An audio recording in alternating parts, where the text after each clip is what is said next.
چلیے وقت ضائع کیے بنا سیدھے قدیم بابل کی تاریخ میں چلتے ہیں۔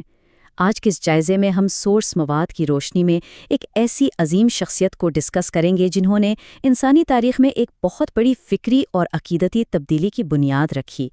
ہم ان حقائق کو دیکھیں گے کہ آخر پولیتھیزم سے مونوتھیزم یعنی توحید کی جانب یہ تاریخی تبدیلی آئی کیسے۔ ذرا اس منظر کو تصور کریں، ایک 7 سالہ بچہ اپنے سنگ تراش والد کو پتھر اور لکڑی سے بت بناتے ہوئے دیکھ رہا ہے، اور یہاں ایک ایسا معصومانہ لیکن شاندار سوال جنم لیتا ہے جو دراصل ایک بہت بڑی تاریخی تبدیلی کا نقطہ آغاز تھا۔ یہ صرف کسی بچے کا تجسس نہیں تھا، بلکہ ایک ایسی سوچ کی شروعات تھی جو آگے چل کر پورے معاشرے کی بنیادوں کو ہلا دینے والی تھی۔ حصہ 1 قدیم بابل میں بت پرستی۔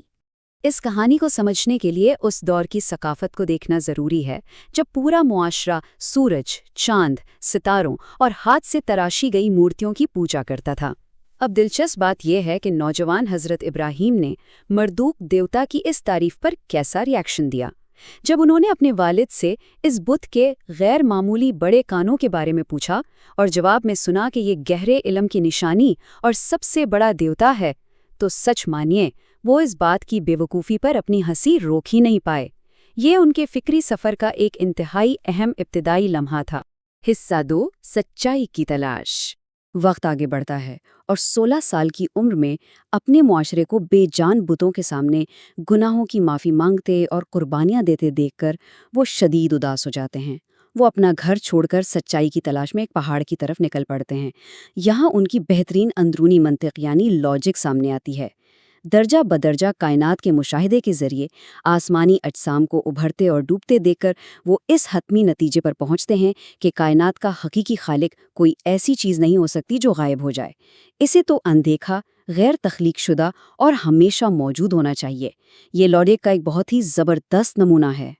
اور یہی چیز کہانی کو ایک بہت سخت موڑ پر لے آتی ہے۔ جب حضرت ابراہیم توحید کی اس سچائی کو اپنے والد کو بتانے کے لیے واپس آتے ہیں تو ان کی منطق کو سمجھنے کے بجائے انہیں شدید غصے کا سامنا کرنا پڑتا ہے۔ ان کے والد انہیں سنگسار کرنے کی دھمکی دیتے ہیں اور آخرکار انہیں اپنے ہی گھر سے بے دخل کر دیا جاتا ہے۔ حصہ 3 عبادت گاہ میں تباہی۔ مقامی بازار میں توحید کی تبلیغ کرنے اور ناراض لوگوں کی طرف سے دھمکیاں ملنے کے بعد حضرت ابراہیم ایک بہت ہی جرأت مندانہ اور سوچی سمجھی منصوبہ بندی کرتے ہیں۔ ذرا اس منظر کو ذہن میں لائیں۔ وہ اس وقت کا انتظار کرتے ہیں جب پورا شہر ایک بڑے دریائی میلے کے لیے خالی ہو جاتا ہے۔ پھر وہ اس خالی اور بغیر پہرے والی عبادت گاہ میں داخل ہوتے ہیں اور ایک ایک کر کے بہت منظم انداز میں اپنی کلہاڑی سے تمام چھوٹے بتوں کو ٹکڑے ٹکڑے کر دیتے ہیں۔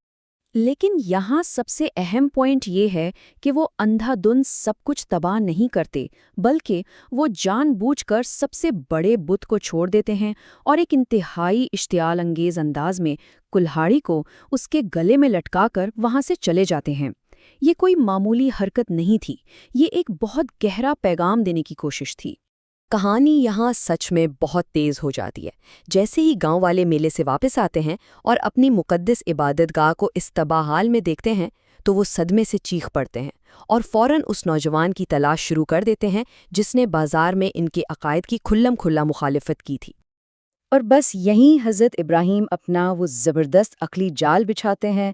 جب غصے سے بھرے گاؤں والے انہیں پکڑ کر لاتے ہیں اور اس تباہی کا جواب مانگتے ہیں تو وہ انہیں خود انہی کی زبان سے یہ ماننے پر مجبور کر دیتے ہیں کہ ان کے تراشے ہوئے پتھر کے بت نہ بول سکتے ہیں، نہ دیکھ سکتے ہیں اور نہ ہی کچھ سن سکتے ہیں۔ حصہ 4 منطق بمقابلہ اس دور کے عقائد۔ یہ واضح موازنہ اس عظیم تاریخی تبدیلی کو بہت خوبصورتی سے نمایاں کرتا ہے۔ ایک طرف قدیم بابل کا وہ عقائد کا نظام ہے جہاں پتھر کے بے بس گونگے بہرے خداؤں کو پوجا جا رہا تھا، اور دوسری طرف حضرت ابراہیم کی پیش کردہ وہ لاجک اور منطق پر مبنی توحید ہے جس میں صرف ایک اعلیٰ اور برتر خالق کا تصور ہے جس نے سب کو بنایا اور جو سب کچھ دیکھتا اور سنتا ہے۔ یہ سچ میں ایک بہت بڑا فکری انقلاب تھا۔ حصہ 5 علم کا امتحان۔ یہ یقینی بنانے کے لیے کہ تمام اہم حقائق ذہن نشین ہو گئے ہیں، چلیے چھوٹا سا میموری ٹیسٹ لیتے ہیں۔ سورس مواد کے مطابق حضرت ابراہیم کی زندگی کا آغاز کن حالات میں ہوا تھا؟ بالکل درست، وہ قدیم بابل کی سلطنت میں پیدا ہوئے اور ان کے والد ایک سنگ تراش اور بت بنانے والے تھے۔ یہ نکات اس بات کی تصدیق کرتے ہیں کہ بت پرستی صرف ان کے معاشرے کا نہیں بلکہ ان کے اپنے خاندان کا کتنا گہرا حصہ تھی، جس نے ان کی اس بغاوت کو مزید مشکل بنا دیا۔ اب کہانی کے اس جذباتی حصے کی طرف چلتے ہیں جس نے ان کی زندگی کا رخ بدل دیا۔ آخر انہیں اپنا بچپن کا گھر چھوڑنے پر کیوں مجبور کیا گیا؟ اور اس کا جواب بہت واضح ہے۔ انہوں نے بت پرستی سے سختی سے انکار کیا اور اپنے والد کے عقائد کو چیلنج کیا۔ منطقی استدلال یعنی لاجیکل ریزننگ کے آگے معاشرتی اصولوں کو ماننے سے انکار نے ان کے خاندان کو توڑ دیا۔ انہیں شدید غصے اور دھمکیوں کا سامنا کرنا پڑا۔ آخر میں اس مقصد کا جائزہ لیتے ہیں جو عبادت گاہ میں اس آخری تباہی کا سبب بنا۔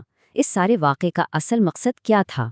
جیسا کہ ہم دیکھ سکتے ہیں کہ یہ کوئی غصے میں کی گئی تباہی نہیں تھی، یہ دراصل بابل کے لوگوں کو ایک عملی اور ناقابل تردید سبق سکھانے کے لیے ایک سوچی سمجھی مثال تھی۔ وہ لوگوں کو یہ احساس دلانا چاہتے تھے کہ ان کے ہاتھ سے تراشے گئے خداؤں میں حقیقت میں کوئی طاقت نہیں ہے۔ یہ ایک فکری بیداری پیدا کرنے کی شاندار کوشش تھی۔ حصہ 6 حتمی امتحان۔ کسی پوری تہذیب کے بنیادی عقائد کو چیلنج کرنا بالکل بھی آسان نہیں ہوتا۔ اس کے بہت خوفناک نتائج سامنے آتے ہیں۔ بدلہ لینے کی آگ میں جلتے ہوئے بابل کے ان ذلیل ہونے والے لوگوں نے ایک ایسی خوفناک اور ناقابل فرار آگ تیار کی جس کا مقصد حضرت ابراہیم کو زندہ جلانا تھا۔ یہ آگ اس قدر شدید تھی کہ کوئی پرندہ بھی اس کے اوپر سے محفوظ طریقے سے نہیں اڑ سکتا تھا۔ زنجیروں میں جکڑے ہوئے اور اپنی لاجک نہ چھوڑنے کی پاداش میں ایک انتہائی گرم آگ میں پھینکے جانے کے بعد آخر حضرت ابراہیم کے ساتھ آگے ہوتا کیا ہے؟ یہ مطلق یقین اور عقیدے کا ایک ایسا تاریخی لمحہ ہے جو اس تجسس کو عروج پر پہنچا دیتا ہے کہ یہ ناقابل یقینی بیانیہ آخر کیسے انجام کو پہنچے گا۔ حق اور منطق پر ڈٹے رہنے کی اس شاندار کہانی کا اگلا باب کیا ہوگا؟